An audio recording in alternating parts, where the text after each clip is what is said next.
म्हणून आमच्या महाराष्ट्रामध्ये राहून जिहाद करायचं नाही, इथे राहून आमच्या माता भगिनींचं आयुष्य खराब करायचं नाही। आणि तुम्ही अगर जबरदस्ती बीफ खात असाल, खायला देत असाल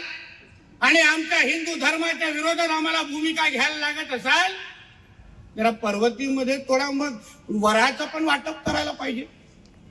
डुकरांचं पण वाटप करायला लागेल। मी वाटतं, मी ऐकलं इथे आजूबाजूला राहतात हिरवे साप कुठे कुठे, मग जरा 300-400 डुक्कर मी आणून देतो तुम्हा लोकांना, फिरवा त्यांच्या बरोबर मस्जिदीच्या समोर जाऊन लावा तिकडे,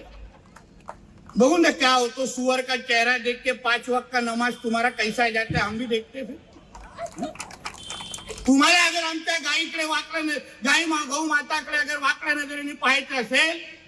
आमच्या आमच्या हिंदू राष्ट्रामध्ये राहून आमच्या धर्माच्या विरोधात भूमिका घ्यायची असेल, तर हम भी ईट का जवाब पत्थर से देना जानते हैं, ये तुम अपने अब्बा को जाके बोल देना। ये हिंदू राष्ट्र है, आमच्या देशामध्ये अशा कुठलीही मस्ती अगर तुम्ही कराल ना, तर आता आम्ही आहोत सरकारमध्ये, आम्ही आहोत सरकार बसलोय तिथे, आम्हाला कळतं कुठे कुठे वळवळते लावलात त्याला मारल्यानंतर, कुठे मारल्यानंतर शुक्रवारला त्रास होणार हे आम्हाला माहिती आहे, म्हणून आमच्याशी उगाच हे करू नका।